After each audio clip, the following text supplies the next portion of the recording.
My daughter-in-law slapped me across the face, and I chose to stay quiet, letting the silence convince her she had won. The next morning, I didn't call a lawyer. I cooked a grand feast for her and my son, and when my boy smiled and said, "Finally, Dad understands his place," he didn't realize his place was about to be in handcuffs. If you have ever been underestimated by the people you sacrificed everything for, this story is for you. Please hit the like button, subscribe to the channel, and let me know in the comments where you are watching from to support this journey. They thought they were sitting down to a victory dinner, but they were actually sitting in the middle of a crime scene. But to understand the sweetness of the revenge, you have to feel the sting of the betrayal first. The impact arrived before the sound. It was a blur of motion, a rush of displaced air, and then a sharp, dry crack. It sounded like a dead branch snapping under the weight of heavy snow. The noise did not just happen, it traveled. It echoed off the high, vaulted ceilings of my Chicago mansion, bouncing against the cold stone walls like a gunshot in a canyon. My head snapped violently to the right. A sudden flash of white heat exploded across my cheek, stinging and hot. It was a shocking contrast to the drafty winter air of the room. My wire-rimmed glasses, which I had worn for 20 years, flew off the bridge of my nose. I heard them hit the hardwood floor. Click, skitter, spin. They slid across the polished wood, stopping somewhere in the shadows near the baseboards. I didn't chase them. I didn't move. I didn't even blink. I just stood there. My hand hovered near my face, trembling slightly, but I refused to touch the skin. To touch the wound would be to admit it hurt. To touch it would be to show weakness. The room went dead silent. It wasn't a peaceful quiet. It was the heavy, suffocating silence of a crypt. Outside, the February wind howled off Lake Michigan, slamming against the tall window panes. The glass rattled in the frames, shaking like a prisoner trying to escape a cage. But inside, the air was still and poisonous. The only sound in the library was breathing, heavy, ragged, angry. I slowly turned my eyes back to the center of the room. The world was slightly blurry without my glasses, softer around the edges, but I could see her clearly enough. Vanessa stood there. She was heaving, her chest rising and falling rapidly. Her nostrils flared with every breath. Her hand was still raised slightly, suspended in the air as if she couldn't believe what she had just done. Her eyes were wide, showing too much white. She looked wild, like a cornered animal wrapped in expensive red silk. I didn't look at her for long. In that moment, she didn't matter. She was just the storm. She wasn't the damage. I looked past her. I looked toward the fireplace where the embers were dying out.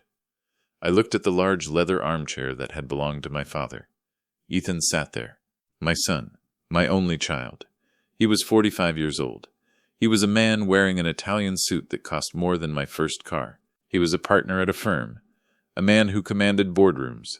But right now, he looked like a frightened schoolboy. He was staring intently at his polished shoes, as if the answers to his problems were written in the leather. His hands gripped the armrests so hard his knuckles had turned the color of bone. He didn't stand up. He didn't shout. He didn't rush between his wife and his father. He sat there, frozen. I waited 1 second.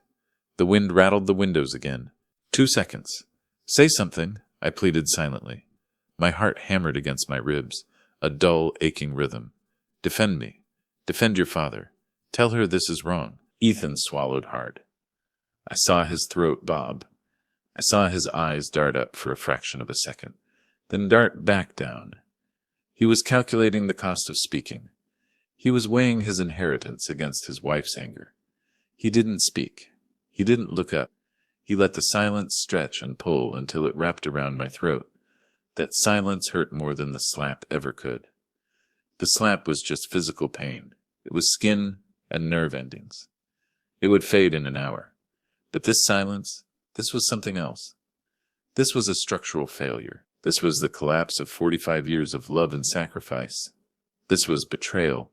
It felt like a knife sliding quietly between my ribs. "Sign the papers, old man," Vanessa screamed. Her voice shattered the quiet. It was shrill, desperate, cracking at the edges. She pointed a manicured finger toward the mahogany dining table that sat in the center of the room. A thick stack of documents lay there. From this distance they looked harmless, just white paper. Just ink, but I knew what they were. I knew the weight of them. Quitclaim deed. The cover page read in bold, black letters. They didn't want to borrow money. They didn't want to work for it. They wanted my house. My Greystone on the Gold Coast. A fortress of stone I had bought 30 years ago to keep my family safe. A property worth $6 million in today's ruthless market. They wanted me to give it to them, right now, for free. "We need the money, Dad," Ethan finally whispered. His voice cracked. It was small, weak, pathetic. He still wouldn't meet my eyes. He stared at the rug. It's in trouble. Trouble? I asked. My voice surprised me. It was low, rough, like gravel grinding together. "You mean ruin?" Ethan flinched as if I had hit him. "We can leverage the house," he mumbled, repeating words he had clearly rehearsed. "Just for a bridge loan, just to get us over the hump." "You are a liability, Arthur," Vanessa yelled, stepping into my personal space. She smelled of stale wine and expensive perfume, a scent that used to be pleasant but now made my stomach turn. "You wander these halls like a ghost," she spat, her face inches from mine. "You rattle around in this big, empty museum. You don't need this space. You don't need this life." She sneered, curling her lip in disgust. "Go to a home. Go die somewhere quiet. Give us the ass." I looked at her face. I searched her eyes for a trace of the woman my son had married 20 years ago. I searched for the young girl who used to bring me coffee, who used to laugh at my jokes. I searched for kindness. I found nothing. I found only greed. Naked, ugly, desperate greed. I felt a presence to my left. I glanced over without turning my head. Martha, my housekeeper, stood in the service doorway. She was 70 years old, a woman who had dusted these halls decades. She held a silver tray, her hands trembling so hard that china cups rattled.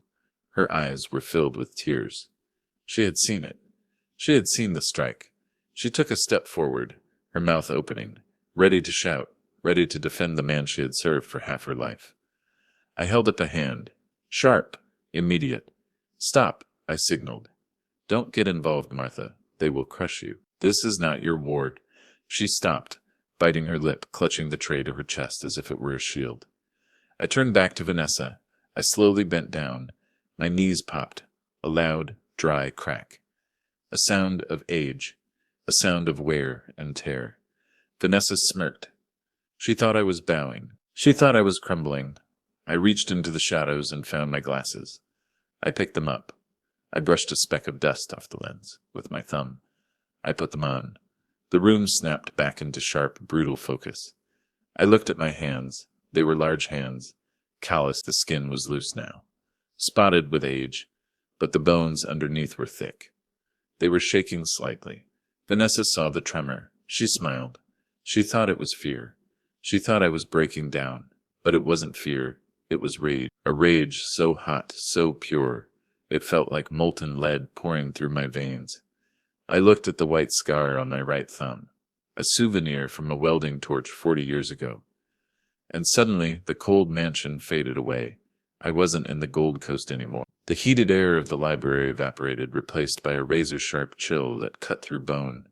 I was back in 1978. I was 26 years old.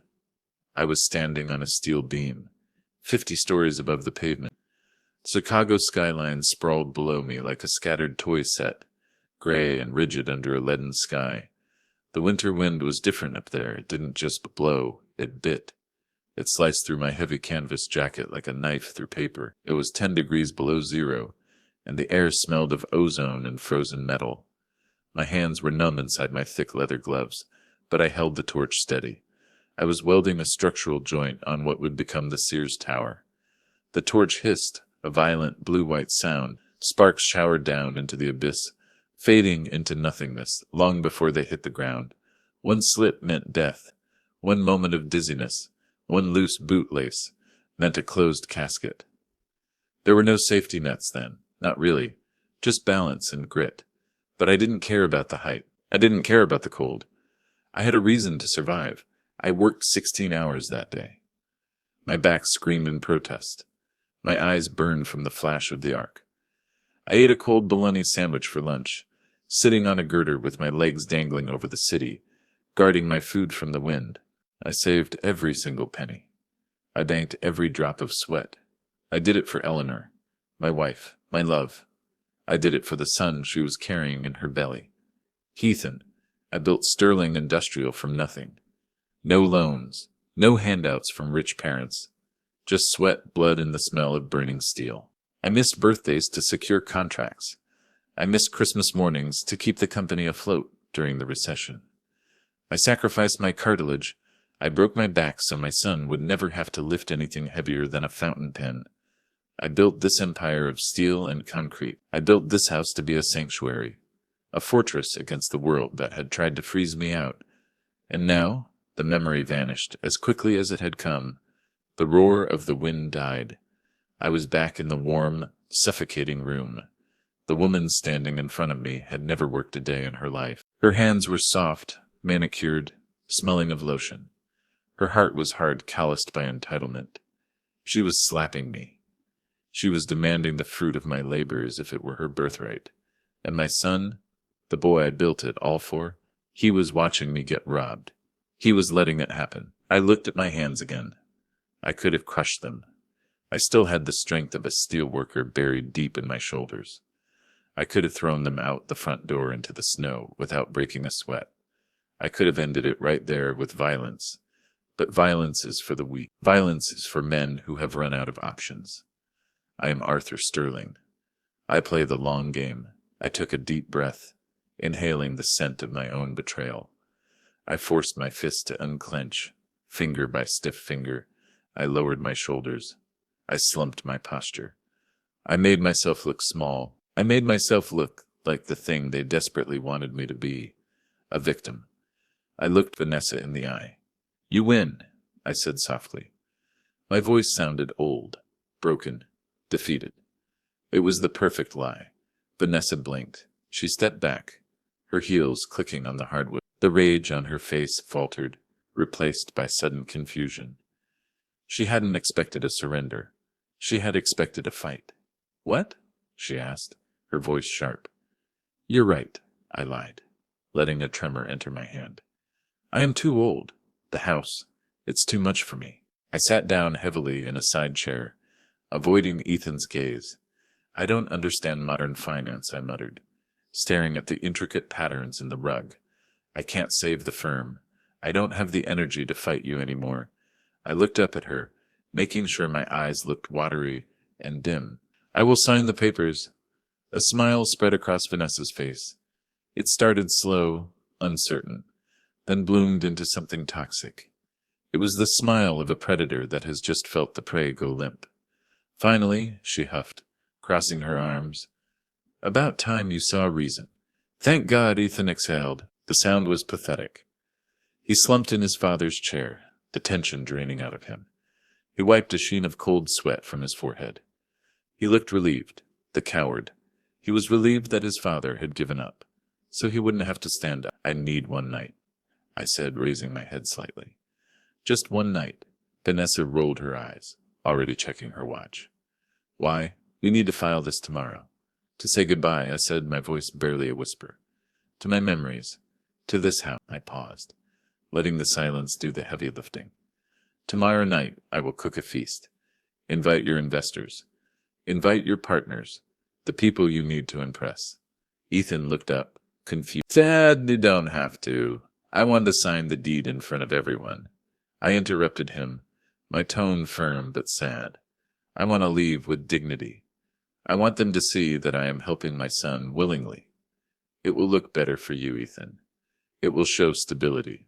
Vanessa laughed. It was a short, barking sound. She saw the logic in it. It fed her ego. A public surrender. A victory lap. "Fine," she sneered. "Be a drama queen.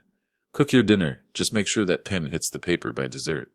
She grabbed her wineglass from the table, swirling the red liquid. She downed it in one gulp. "Come on, Ethan," she commanded, not even looking at him. "Let's go upstairs. I'm exhausted." Dealing with him is draining. She walked away without looking back, her red silk dress flowing behind her like a trail of blood. Ethan stood up. He hesitated. He looked at me for a split second. Guilt flashed in his eyes, a flicker of the boy he used to be. He opened his mouth, perhaps to apologize, perhaps to thank me. But then Vanessa called his name from the hallway. Sharp, commanding. He turned and followed her like a well-trained dog. I was left alone in the hall. The front door rattled again.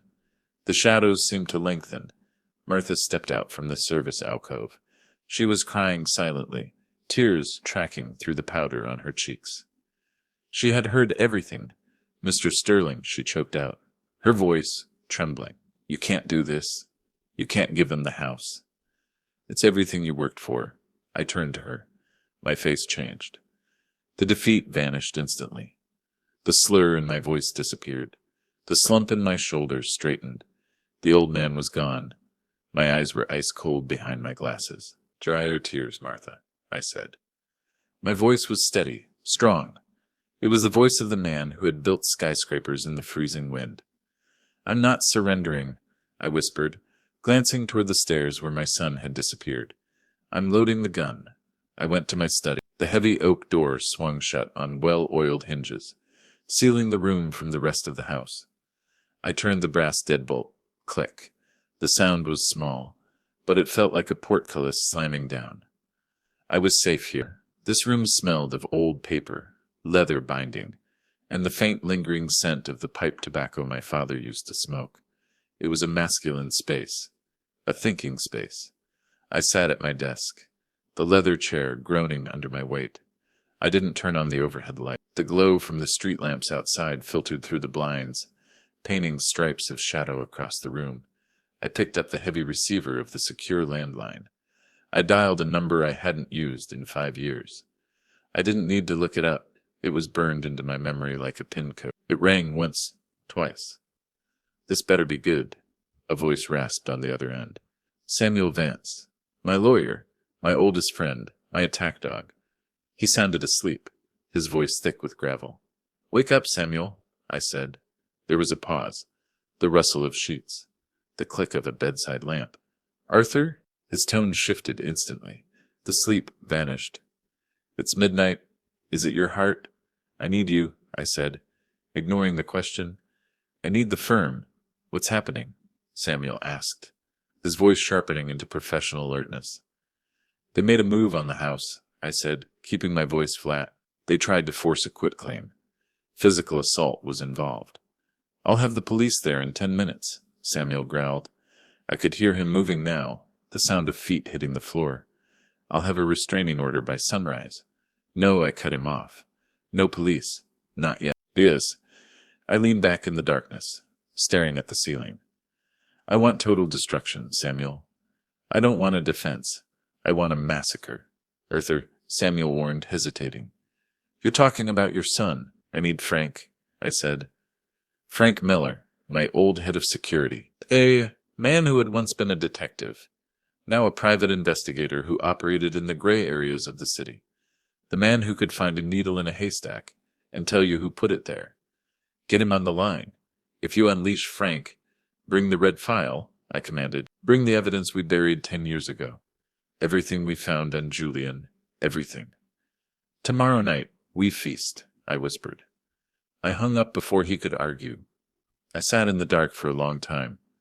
I looked at the portrait of Eleanor hanging on the opposite wall. Her eyes seemed to follow me, sad and knowing. Forgive me, I thought, my chest tightening. I have to break him to save him. The next morning, I moved like a ghost. I woke up at 5:00 a.m., long before the sun touched the frozen lake. The house was silent. I went to the market, driving my old sedan that rattled in the cold. I walked the aisles of the butcher shop, inspecting the meat with the same critical eye I used to inspect welds. I bought the best rack of lamb they had. I bought fresh rosemary, thyme, and garlic bulbs that felt heavy and firm. I touched the produce, smelling the earth on the herbs. Cooking was chemistry. It was precision. It was something I understood. I stopped at the wine cellar when I returned. The air down there was cool and damp. I ran my fingers over the dusty bottles until I found it. A 1982 Bordeaux. It was worth $5,000. It was a bottle I'd been saving for Ethan's wedding, but he had eloped with Vanessa before I could open it. It was too good for them. It was a waste of art on a palate that drank cheap Merlot. But it was perfect for the occasion. A funeral requires the best wine. I went upstairs, acting the part. I hunched my shoulders forward, compressing my spine. I shuffled my feet, letting them drag slightly on the carpet. I let my hands tremble whenever Vanessa was in the room. She watched me with amusement from the living room sofa. She was curled up like a cat, legs crossed, a mimosa in her hand. She was on her phone, her thumbs flying across the screen. She was smiling, a secret, smug smile that didn't reach her eyes. I walked past her slowly, carrying the grocery bags. I paused near the hallway mirror, pretending to catch my breath. Heavy, I muttered to myself, wheezing slightly. She didn't even look up. She didn't offer to help. She didn't hide her screen. She thought I was too old to see. She thought I was furniture. She was wrong. I glanced at the reflection in the hallway mirror. The angle was perfect. The font on her phone was set to large. The text message was clear. Contact Julian. The old fool is signing tonight. I paused, gripping the bag tighter. The plastic dug into my palm. Another message popped up. A blue bubble of betrayal. Pack your bags, baby. Monaco is waiting. And then the kicker. The line that almost made me drop the wine. We leave Ethan with the debt. He'll never know. I felt a cold chill run down my spine, sharper than the winter wind. It wasn't just greed. I could understand greed. Greed is human. This was something else. This was an execution. She wasn't saving the family. She wasn't helping Ethan's firm. She was stealing the house to fund her escape. She was running away with her lover, Julian, my son's biggest competitor. She was going to leave my son bankrupt, homeless, alone with a mountain of debt he couldn't pay. My resolve hardened into concrete. The last shred of doubt vanished. I wasn't just fighting for my house anymore. I was fighting for my son's life. Even if he was too blind to see the knife at his throat, I shuffled into the kitchen. "Martha," I whispered. She looked up from the sink, her eyes red-rimmed. "Yes, sir. Keep an eye on her," I said, my voice dropping to a low growl. "Don't let her leave the house. If she tries to call a cab, you tell me." I put on my coat again. I went to the bank. The bank was sterile. Bright lights, heavy glass, the smell of money and anxiety. I asked for Mr. Henderson, the branch manager. He was a small man with a receding hairline and a suit that was too big for him. He always sweated when I came in. He knew who I was. He knew how much money I kept in his vault. "Mr. Sterling," he stammered, standing up too quickly. I wasn't expecting you." "I need the loan documents," I said, sitting down without shaking his hand. "The ones regarding my property." Henderson turned pale. He tugged at his collar. "But your daughter-in-law, what about her?" She said. "You were ill," Henderson said, his voice trembling. "She said she had power of attorney. She said you were bedridden. Did she show you the paper?" I asked. "Well, she promised to bring it today," he admitted, sweat beading on his upper lip. "But she needed the funds transferred yesterday to an offshore account. Urgent business expenses," she said. I stared at him. The silence stretched. I let him feel the weight of his mistake. "Show me the papers, Henderson." He slid a folder across the desk. My hands didn't shake this time. They were steady as stone. I opened the file. 3 mortgages, $2 million. Already transferred out. All signed by Arthur Sterling. I looked at the signature. It was a good attempt. To the untrained eye, it looked authentic. But I wasn't an untrained eye. I was a man who had inspected welds for microscopic cracks. The loops on the S slanted to the right. "Mr. Henderson," I said softly, "look at this." He leaned in. "Sir, I am left-handed," I said. "My signature slants left. Always has. For 50 years. I looked up at him. "This is a forgery. Clear as day." Henderson's face went gray. He slumped back in his chair. "Oh my God. She has already stolen $2 million, I said, closing the folder. "She has committed a federal crime. And you facilitated it without the proper paperwork. Mr. Sterling, I print everything," I ordered. My voice was cold steel. "Every transfer, every email, every log. Do not call the police yet." "Why?" he whispered, terrified. "Because I have a dinner to host," I said, standing up. "And I like my justice served hot. I took the file. I walked out into the cold air. A black sedan was waiting at the curb. The engine was idling, puffing white exhaust into the frozen air. The window rolled down. It was Frank. He wore sunglasses. Even in winter, he looked like a tombstone in a leather jacket. He handed me a thick manila envelope through the window. "It's all in there, Arthur," Frank said, his voice gravelly. "Photos, dates, hotel receipts, the flight tickets for tomorrow morning. She's not coming back," he added. I took the envelope. It felt heavy, heavier than steel. It felt like a weapon. "Thank you, Frank. Be ready," I said, looking at the gray sky. 7:00 p.m. I returned to the house at 4:30 p.m. The winter sun was already dying, casting long, bruised shadows across the snow-covered lawn. The Greystone loomed against the darkening sky, its windows dark and uninviting. It didn't look like a home anymore. It looked like a mausoleum waiting for its final occupant. I parked the car around the back, near the service entrance. I didn't want them to see me coming. I didn't want them to see the fire in my eyes before I had time to dim it. I entered the kitchen, through the mudroom. The air inside was still and cold. Martha was there, polishing the silver. The rhythmic shush of the cloth against the metal was the only sound.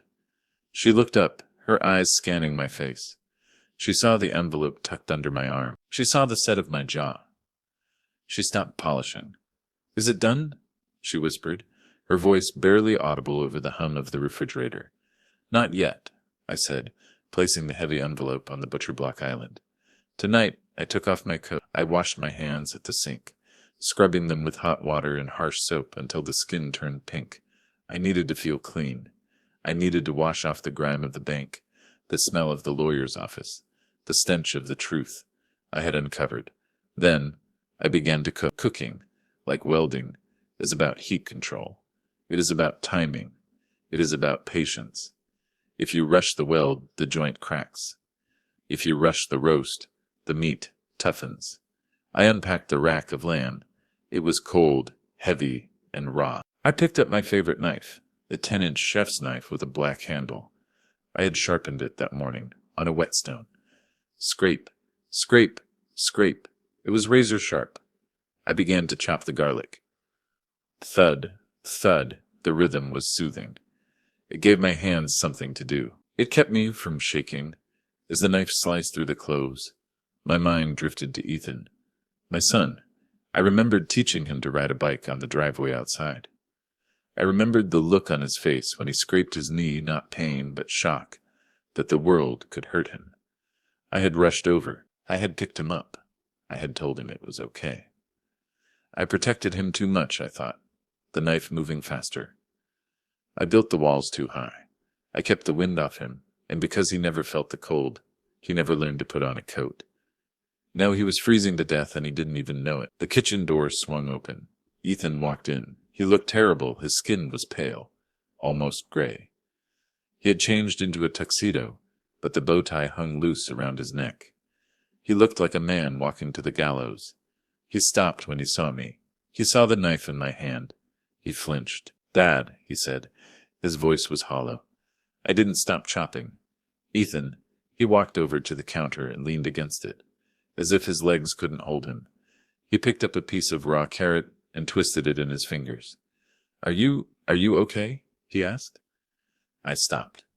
I set the knife down. I turned to look at him. "I am fine, son." I said, "I am making dinner. For your guests." "Right," he said, staring at the floor. "The investors. Big night for the firm," I said, testing him. I wanted to give him one last chance, one tiny window to be a man. "Important people." "Yeah," he breathed. "Crucial." "Ethan," I said softly. He looked up. His eyes were swimming with panic. "Is there anything you want to tell me?" I asked. "Anything at all? Before we sign the papers?" The room went silent. The refrigerator hummed. The wind rattled the kitchen window. "Tell me," I begged him in my head. "Tell me she's stealing from us. Tell me you're scared. Tell me the truth, and I will burn the world down to save you." Ethan opened his mouth. I saw the struggle in his face. I saw the truth trying to claw its way up his throat. But then he thought of Vanessa. He thought of her anger. He thought of his own weakness. He looked away, No, Dad, he whispered. Nothing. Just thank you for the house. It saves us. My heart broke. It was a quiet break, like a hairline fracture in a steel beam. Invisible, but fatal. Okay, I said. My voice was dead. Go get ready. Fix your tie. He nodded and walked out. He didn't look back. I turned back to the cutting board. I picked up the knife. I brought it down on a clove of garlic. Crunch. He had made his choice. Now I had to make mine. An hour later, the house began to wake up. Lights flickered on in the dining room. The heating system groaned as it tried to battle the dropping temperature outside. I was in the dining room, setting the table. I placed the crystal glasses with hijaz, fork on the left, knife on the right, blade facing in, always facing in. Arthur, the voice came from the grand staircase. I didn't flinch. I placed a napkin ring, silver, engraved with the family crest onto the linen. I turned slowly. Vanessa was descending the stairs. She looked magnificent, and she looked evil. She was wearing a blood-red dress that clung to her body like a second skin. It was backless, revealing the sharp blades of her shoulders. Diamonds, my mother's diamonds, glittered at her throat. She reached the bottom of the stairs and posed, waiting for a compliment I would never give. "You're still in your apron," she noted, her voice dripping with disdain. "The guests will be here in 20 minutes. Go change." "You look like the help." I looked down at my clothes. I was wearing my best suit under the apron, but I hunched my shoulders. I let my mouth hang slightly open. I wanted to make sure the forks were straight. I mumbled, playing the part. "The silver, it has to be right." She rolled her eyes. She walked past me, into the dining room, her heels clicking aggressively on the floor. She inspected the table like a general inspecting the front line. She picked up a wine glass, held it to the light, found a smudge that wasn't there, and set it down hard. "Just make sure the food is edible," she snapped. "These people are important. Julian is coming." I froze. "Julian," I asked, "your business partner?" "Yes," she said too quickly. She turned away, adjusting a flower arrangement. "He's helping with the restructuring. He's very brilliant." "I see," I said. I saw perfectly. She was bringing him here, into my house. She was going to toast her victory with her lover right in front of her husband and the old man she was robbing. The arrogance was breathtaking. "Go," she commanded, shooing me away with her hand. "Get dressed, and bring the deed to the table when you serve the main course. Do not forget." "I won't forget," I promised. I walked back toward the kitchen. As I passed the sideboard, I reached under my apron. I felt the thick envelope taped against my ribs. The evidence, the bomb. It was time. 7:00 p.m. The doorbell rang. It was a deep, resonant chime that echoed through the house. I was standing in the shadows of the hallway, watching. Martha opened the heavy oak door. A gust of snow blew in, followed by the guests. They poured in like oil, slick, dark, and hard to clean up. Men in expensive suits that fit too tightly around the waist. Women in furs that smelled of cold storage and money. They were Ethan's partners, but I knew what they really were. They were sharks, vultures. They hadn't come to celebrate a business deal. They had come to witness a carcass being picked clean. I saw Julian enter. He was tall, smooth, and handsome in a plastic manufactured way. He had teeth that were too white, and a tan that didn't belong in a Chicago winter.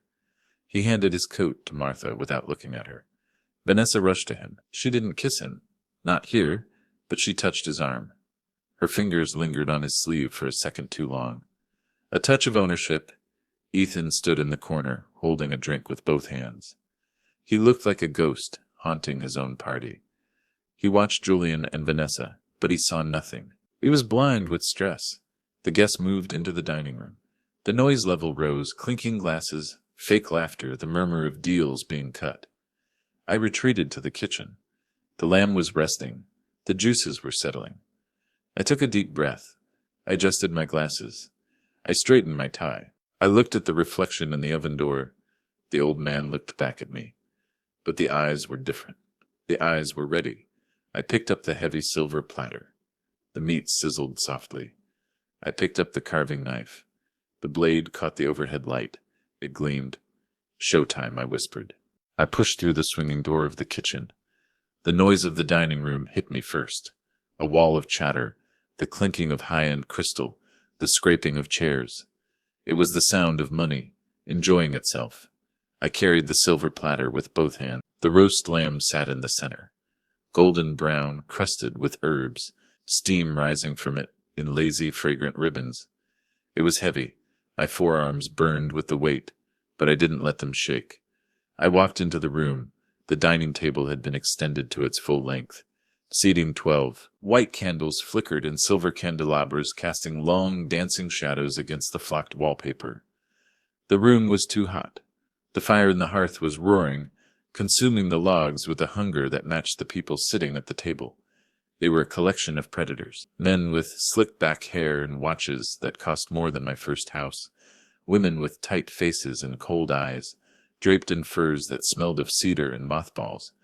These were Ethan's business partners, the people he desperately wanted to impress, the people who were currently circling his carcass. I moved to the head of the table. No one looked at me. To them, I was just the help. I was the old man in the apron.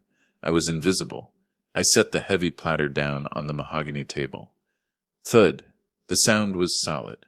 Final. The conversation lulled slightly, then resumed. I didn't step away. I reached for the carving knife and the large two-pronged fork. The knife was 10 inches of carbon steel. I had sharpened it until it could split a hair. I ran the blade against the honing steel, one last time. Scrawing, scrawing. The sound was sharp, dissonant. It cut through the polite laughter like a scream. The room went quiet. One by one, the heads turned. They looked at the old man standing at the head of the table, holding a knife that caught the candlelight. Dinner, I said softly, is served. I began to carve. Slice. The blade went through the meat like it was water. Slice. It hit the bone with a dull, wet crunch. I took my time. I let the silence stretch. I let them watch the steel work. Ethan sat to my right. He was disintegrated. His face was slick with sweat. His tie loosened as if he were choking. He checked his watch every 30 seconds, his leg bouncing under the table, shaking the silverware. He looked like a man waiting for a bomb to go off. Vanessa sat to my left. She was radiant. She was drunk on power and expensive wine. She laughed too loudly at a joke from the man across from her. Julian. Julian. I looked at him as I carved. He was handsome in a slimy, manufactured way. He was looking at Vanessa with a proprietary air, his eyes lingering on her diamond necklace, my mother's necklace. Under the table I saw his knee press against hers. To the future, Vanessa announced suddenly, unable to contain herself. She stood up, her chair scraping harsh against the floor. She raised her glass high, the red wine sloshing dangerously near the rim. To new beginnings, she beamed, her eyes locking with Julian's for a fraction of a second too long, and to the generous support of family. The guests murmured their agreement, raising their glasses. To family, they echoed, like a Greek chorus of liars. I stopped carving. I didn't raise my glass. I left the knife embedded in the meat. To justice, I quietly. Vanessa froze. Her glass hovered in midair. She looked down at me, her smile faltering. What did you say, Arthur? She asked. Her voice tightened. I said, to justice, I repeated, looking her dead in the eye. And to the truth. It's a rare vintage these days. The room went dead silent. A fork clattered onto a china plate. The guests shifted in their seats, sensing the change in atmospheric pressure. They were sharks. They knew the smell of blood. And suddenly the scent was coming from the head of the table. Just sign the papers, Arthur, Vanessa snapped, her patience evaporating. She reached into her purse and pulled out the deed. She slid it across the white tablecloth, knocking over a salt shaker. Everyone is waiting, she hissed. Stop stalling. Do it. The document lay there between the wine glasses. The black letters seemed to vibrate under the candlelight. Quitclaim deed. Dad, Ethan whispered, his voice cracking. Please, just get it over with. I looked at my son. He had closed his eyes. He couldn't watch. He couldn't witness his father's surrender. He was a broken man, crushed by the weight of a life he couldn't afford. I wiped my hands on a napkin. I picked up my heavy fountain pen. The Mont Blanc Eleanor had given me for our 25th anniversary. I unscrewed the cap.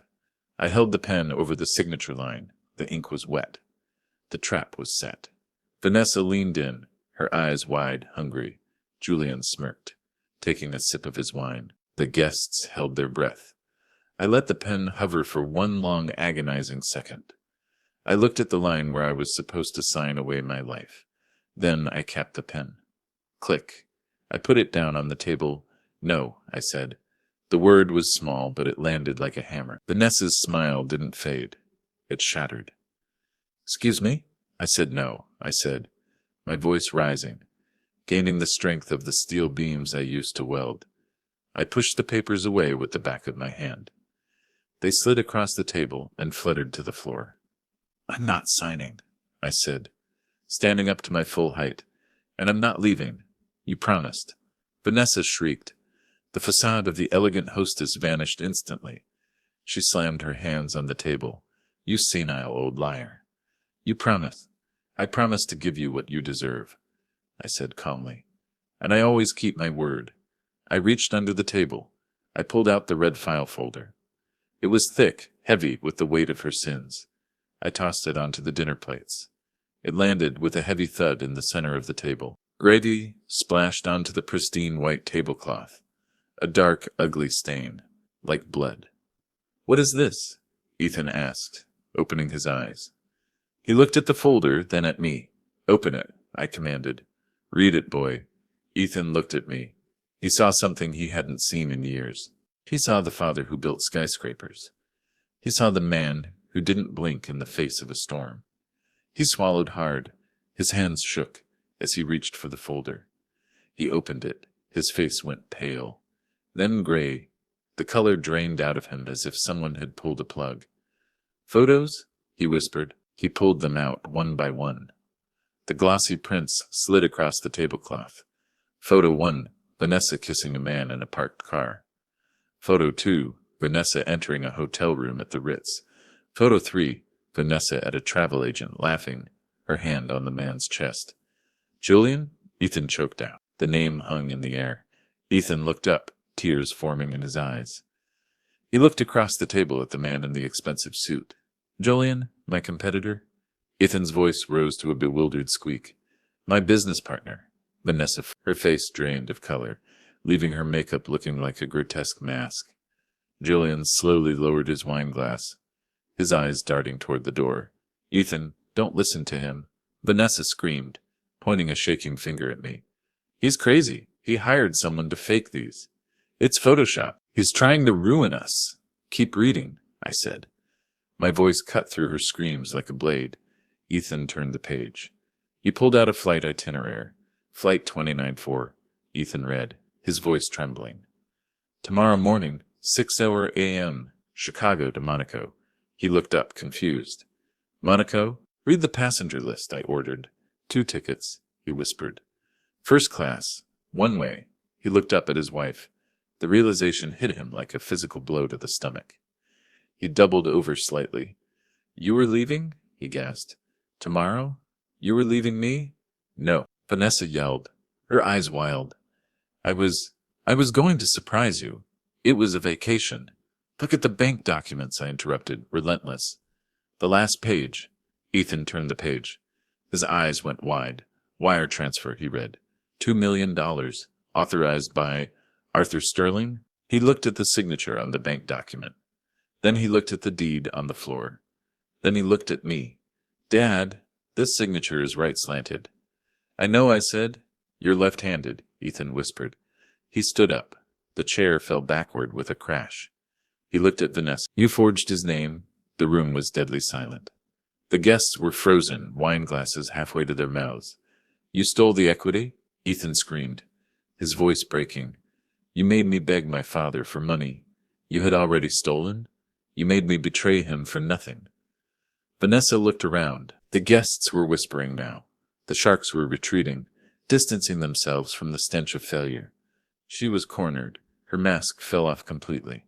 There was no more elegance, no more charm, only the ugly, snarling face of a rat caught in a trap. I did it for it, she screamed, desperate. No, I said. I slammed my fist on the table. The silverware jumped. Liar! You did it for yourself, I shouted, my voice shaking the crystal in the cabinets. You were leaving him bankrupt. You were leaving him with a debt. You were leaving him to rot. Vanessa's eyes turned murderous. She saw her life crumbling. She saw the money vanishing. She saw Monaco dissolving into a prison cell. She snapped. It happened in slow motion. I saw the muscles in her arm tense. I saw her hand grab the steak knife from her plate. You ruined everything. She shrieked. She lunged across the table. She didn't care about the guests. She didn't care about the law. She just wanted to silence the voice that was exposing her. Vanessa. No! Ethan screamed. The blade flashed in the candlelight. She aimed for my chest. I didn't flinch. I didn't move. I didn't have to. I had been waiting for this moment since I walked into the bank. Crash! The sound wasn't a knock. It was an explosion. The heavy oak front doors, reinforced to keep the world out, burst inward with a violence that shook the floorboards. A blast of sub-zero air rushed into the warm hallway, carrying snowflakes that swirled like ash in the sudden draft. The candles in the dining room flickered wildly, threatening to snuff out. FBI. Nobody moved. The command roared through the house, bouncing off the marble foyer and slamming into the dining room. It was a voice of absolute authority, a voice that turned the blood cold.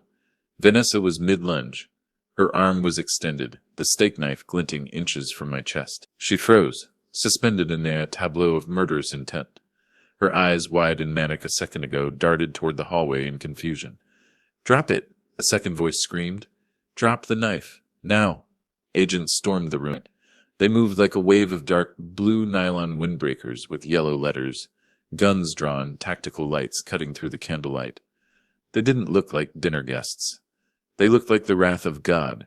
2 agents tackled Vanessa before she could process the command. They hit her hard, their momentum driving her into the side of the table. Crunch, crystal shattered. Wine bottles toppled, spilling red pools that looked too much like blood onto the white linen.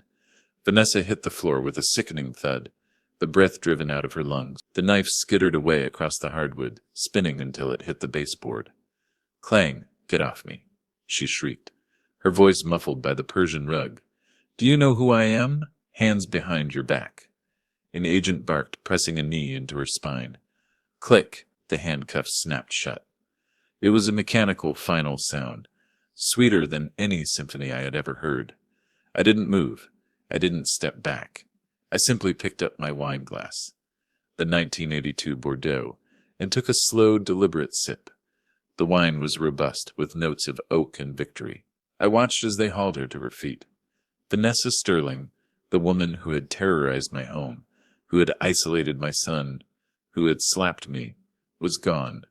In her place was a disheveled, frantic stranger. Her red dress was twisted, stained with gravy and wine. Her hair, usually a helmet of perfection, hung in wild strands across her face. Vanessa Sterling, the lead agent announced, stepping into the light. He held a warrant in his gloved hand. You are under arrest. He read the charges with a monotone precision that made them sound even more devastating. Bank fraud, aggravated identity theft, wire fraud, grand larceny. He paused, looking at the knife on the floor, and now attempted assault with a deadly weapon. Vanessa twisted in the grip of the agents. She looked at the guests, her eyes searching for an ally. Julian, she screamed. Do something. Call your lawyer. I looked toward the seat where Julian had been. It was empty. The chair was overturned. The back door to the kitchen was swinging shut. The rat had scurried away the moment the lights flashed. He's gone, Vanessa, I said softly. She whipped her head around to look at me, then at Ethan. Ethan, Ethan, she pleaded, her voice cracking into a sob. Ethan, help me. Tell them it's a mistake. She lunged toward him, but the agents held her back. Baby, please, don't let them take me. I did it for us. I swear. Ethan stood there paralyzed. He was shaking violently, his hands gripping the back of his chair as if it were the only thing keeping him upright. He looked at the woman he had married. Really looked at her. He looked at the photos scattered on the table, the evidence of her infidelity. He looked at the forged documents, the evidence of her theft. He looked at the knife lying against the wall. the evidence of her hatred. He didn't move. He didn't speak. He just stared, his eyes wide with a horror that went deeper than fear. He was seeing the monster behind the mask for the first time. "Take her away," I said to the agents. My voice was calm, but it carried the weight of a judge's gavel. They began to drag her toward the door. Her heels scraped against the floor, leaving black scuff marks on the wood I had polished for 30 years. "No, no," she screamed, kicking and thrashing. She realized her charm wouldn't work here. She realized her money wouldn't work here. She twisted her head back to look at me one last time. Her face was contorted, ugly with spite. "You're the devil, Arthur," she spat, saliva flying from her lips. "You'll die alone. You'll rot in this big, empty house. No one loves you. No one." "I know who I am," I said quietly. The agents pushed her through the front door. The wind howled one last time, swallowing her screams. Wham! The heavy doors slammed shut. Silence returned to the room, but it was a different kind of silence now. It wasn't the suffocating silence of oppression. It was the ringing, hollow silence of a battlefield after the cannon fire has stopped. I turned back to the table. The guests were terrified. They stood up slowly, avoiding my eyes. They were trembling. "I believe," I said, placing my glass down on the stained tablecloth, "that dinner is over." They didn't need to be told twice. They didn't say goodbye. They didn't thank me for the wine. They grabbed their coats and purses, clutching them like life preservers. They practically ran out of the room, tripping over each other to get to the door. They fled into the snow, desperate to distance themselves from the scandal, desperate to wipe the stink of the Sterling name off their clothes. Within 2 minutes, the driveway was full of taillights fading into the storm. The house was empty. The draft from the open door had chilled the room. The candles had burned down to nubs. Only 2 of us were left. Me, the old man with the scar on his thumb, and my son, the man who had lost everything. I looked at him. He was staring at the empty doorway where his wife had been dragged out. "Dad?" he whispered. Ethan collapsed. It wasn't a graceful fall. His legs simply stopped working. He sank into his chair, the wood creaking under the sudden dead weight of his despair. He put his head in his hands, his fingers digging into his scalp, ruining the perfect hair he had spent 20 minutes styling. He began to... It was a deep, racking sound, the ugly, guttural noise of a man who realizes he is standing in a crater of his own making. "Dad," he choked out, his voice wet and thick. I didn't know. He looked up at me, his face blotchy, his eyes red and swollen. "I swear to God, I didn't know about the forgery. I didn't know about the money." "She played me," he whispered, shaking his head, as if trying to dislodge the reality. "She told me it was bridge financing. She told me we were expanding." He reached a hand across the table. It was trembling, palm up, begging for reassurance, begging for his father to fix it, just like I had fixed his bike, his college applications, his first failed business venture. "Please," he wept, "forgive me. Help me." I stood there, looking at his hand. It was soft, uncalloused, a hand that had never held a welding torch, never felt the bite of freezing steel. I remembered the beam in 1978. I remembered the wind cutting through my jacket. I remembered the bologna sandwich I ate while looking down at the city I was helping to build. And then I remembered the silence in this room yesterday. I remembered the slap. I remembered my son sitting in that chair, watching his wife strike me, and doing absolutely nothing. I walked over to him. The floorboards felt solid beneath my feet. I put a heavy hand on his shoulder. I felt the expensive fabric of his suit, the tension in his muscles.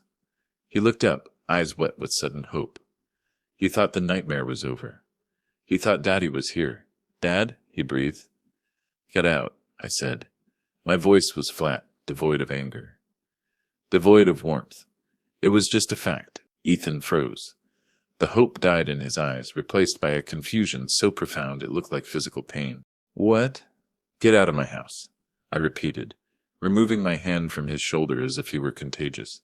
"But I'm your son," he stammered, standing up unsteadily. "I have nowhere to go. She took everything. The accounts are frozen. The house is in her name. The bank will take it. You are a coward. I said, cutting him off. Dad, please. You let her hit me, I said, stepping into his space. You sat there in my father's chair, and you watched. You calculated the cost of interfering, and you decided I wasn't worth the argument. I was scared, he cried, his voice rising to a pathetic pitch. She can be so. Ignorance is not an excuse, Ethan, I said, my voice hardening into iron. It is a choice. You chose not to see the text messages. You chose not to question where the money was coming from. You chose the lifestyle she gave you over the man who built it for you. I pointed to the door, the same door Vanessa had just been dragged through. You are fired from the company, I said. Effective immediately, I will have security escort you out if you show your face there. Ethan gasped. You can't do that. I own 51%, I reminded him. I can do whatever I want. Your trust fund is frozen, I continued, listing the dismantling of his safety net. I am cutting you off. You are 45 years old. It is time you learned what winter feels like. Ethan's face crumbled. He looked at the window where the snow was driving hard against the glass. Dad, please. It's snowing. It's 10 degrees. I have no money. I have nothing. I turned my back on him. I walked toward the fireplace where the logs were burning down to ash. I stared into the flames, refusing to look at his tears. Go, I said, before I call the police on you as an accomplice. Dad, go, I roared, spinning around. The sound cracked through the room like a whip. He flinched. He stood there for a long, agonizing moment, weeping, waiting for me to crack, waiting for the rescue that always came. But I didn't crack. I didn't move. Finally, I heard his footsteps, slow, heavy, defeated. He walked to the hallway. He didn't take a coat. He had left it in the closet, and he was too afraid to ask for it. The front door opened. The wind howled, a mournful, hungry sound. The door closed, click. He was gone. He had nothing. No wife, no money, no father. He was out in the cold, where I had started. Now finally he had a chance to become a man, or he would break. That was up to him. I was alone in the dining room. The candles sputtered and died, sending thin trails of gray smoke toward the chandelier. The food was cold on the plates. The wine stains had set into the linen. But the air was clean. The perfume was gone. The tension was gone. I took a deep breath. I felt light. The burden I had been carrying for years, the burden of propping them up, of hiding their flaws, of enabling their greed, was gone. I poured myself another glass of the vintage wine. I sat down at the head of the table, amidst the wreckage of the dinner party. I took a sip. It tasted like freedom. Then I heard a sound. It came from upstairs. Soft, rhythmic. Pat, pat, pat. I froze. I had forgotten. I looked up toward the balcony that overlooked the foyer. My grandson, Noah, he was 10 years old. He was standing at the top of the sweeping staircase, clutching the banister with one hand and a worn-out teddy bear with the other. He was wearing his dinosaur pajamas, the ones I had bought him for Christmas. He looked small against the vastness of the house. He looked scared, grim. His voice was small, trembling in the silence. I heard yelling. Where is Mom going? Why were those men here? I put down the glass. My heart, which had been steel for the last 3 hours, suddenly softened. It melted into something warm and painful. This was the future. This was the innocent part of the legacy. This was the foundation that hadn't cracked yet. Grandpa? He asked again. Where's Dad? I stood up. My knees didn't hurt anymore. The adrenaline was gone, but a new kind of strength had taken its place. I walked to the stairs. I climbed them, one by one. I reached the top and knelt down so I was eye level with him. I picked him up. He was getting too big to be carried, but tonight he needed to be held. He smelled of soap and childhood innocence. He buried his face in my shoulder, his tears wetting my suit jacket. Are they coming back? He asked, his voice muffled against my neck. I pulled back. I looked at his face. He had my eyes, gray and serious. He had Eleanor's smile, hidden somewhere beneath the fear. I brushed the hair out of his eyes. I couldn't lie to him. Lying was what had destroyed this family. No, Noah, I said gently. They went away for a while, I said, choosing my words carefully. They made some big mistakes. And when you make mistakes, you have to go fix them. Is it just us? He asked, his lip trembling. Are we alone? I looked around the great, silent house. It didn't feel empty anymore. It felt ready. I smiled, a real smile, the first one in years. Yes, Noah, it's just us. Are we going to be okay? He asked. I squeezed his shoulder. I felt the bone underneath. Strong, good stock. Yes, Noah, I said firmly. We are going to be better than okay. I stood up, holding his hand. We are going to be builders, I said, looking down the stairs at the wreckage of the old life. I have a lot to teach you, about steel, about honor, about how to spot a crack before the whole building comes down. And we have a lot of work to do. 6 months later, the air smelled different here. It didn't smell like old paper or stale perfume. It smelled of wet concrete, diesel fuel, and the sharp, metallic tang of welding sparks. I stood on the edge of the excavation pit. The ground beneath my boots rumbled. Thud, thud, thud. A pile driver was hammering a steel casing into the bedrock, 100 feet down. To most people it was just noise. To me, it was the heartbeat of the city. I took a deep breath. The dust coated the back of my throat. I coughed, but it was a good cough. It felt real. It felt like work. I adjusted my hard hat. It was my old one, scuffed white plastic, scratched deeply on the left side from a close call in '92. It didn't shine like a diamond, but it had saved my life. Grandpa? I looked down. Noah stood next to me. He was wearing a bright yellow vest that hung down to his knees. His hard hat was brand new, pristine and orange. It wobbled a bit on his small head. He was holding a roll of blueprints that was almost as thick as his arm. He had been studying them for 20 minutes. His brow furrowed in concentration. What is it, Noah? I asked, my voice fighting the roar of a bulldozer. He pointed a small finger at the diagram. This line here. It's thicker than the others. Why? I smiled. The wind whipped my coat, but I didn't feel the cold. I felt warm. That's a load-bearing column, Noah, I explained, kneeling down in the dirt. That line represents a steel beam. It carries the weight of the entire building. If that line breaks, everything falls down. He looked at the paper, then at the massive steel skeleton rising out of the pit. Like a spine. Exactly like a spine, I said. It has to be strong. It can't bend. It can't quit. He nodded solemnly, rolling the paper back up. I want to see them pour the floor. Soon, I promised. Watch your step. I stood up and looked out over the site. Sterling Industrial was back. We weren't the biggest firm in Chicago anymore, but we were the most honest. And that meant something. My mind drifted, as it often did when the noise got loud, to the people who were no longer here. Vanessa. The trial had been short, brutal. My lawyer, Samuel, hadn't just prosecuted her. He had dismantled her. He peeled back every layer of her life, until there was nothing left but the fraud. The judge, a woman with eyes like flint, showed no mercy. 12 years, she had said. Federal facility. I was there when they led her away. She didn't scream this time. She didn't fight. She looked old. The Botox had worn off. The hair dye was growing out, showing gray roots. She looked at me across the courtroom, her eyes hollow. She realized, finally, that charm is not a currency you can spend in prison. She will be nearly 60 when she gets out. She will have nothing, no looks, no money, no family. She is a memory now, fading like a bad dream. And Ethan, I walked over to my truck and opened the passenger door. There was a cardboard box on the seat. Inside were letters. 20 of them, one for every week since that night. The return address was always the same. A small apartment complex on the south side. A place where the rent was cheap and the heating was loud. He was working at a logistics warehouse. I had checked. He wasn't a manager.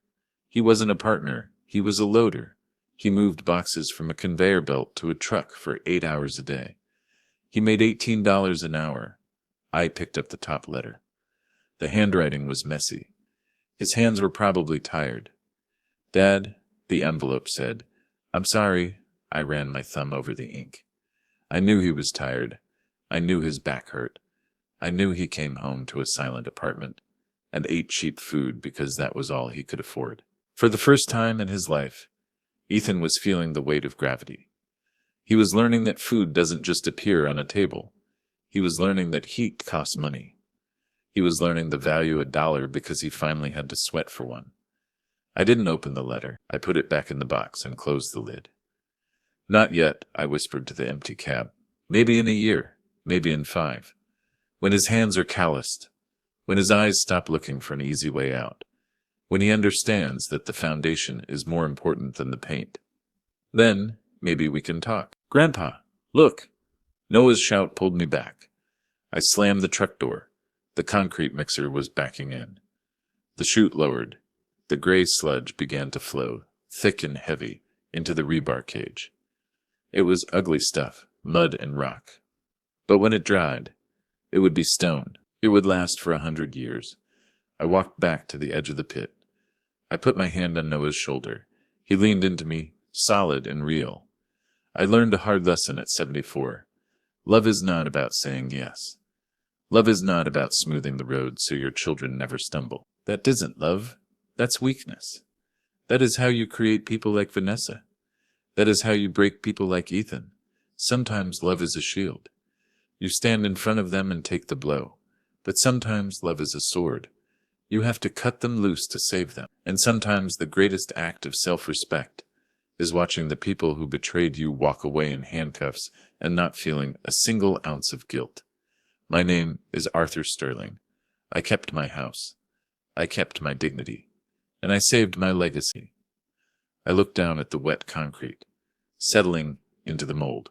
It was going to be a good foundation. Strong, honest. Come on, Noah, I said, turning away from the noise. Let's go get some lunch. I know a place that makes a hell of a bologna sandwich. Gross, Noah laughed. You'll learn to love it, I smiled. It tastes like victory. We walked away from the edge, 2 builders in a world of paper. Never underestimate the man who built the foundation you stand on, because he knows exactly where the weak points are. And if he has to, he knows exactly how to tear it down. Stories like this are rare. They are built on the hard truths we often try to ignore. If you felt the weight of Arthur's justice and believe in the strength of a solid foundation, honor this journey with a love. And if you're ready for more narratives that cut deep and stand tall, subscribe to our channel. Let's build something lasting, one story at a time.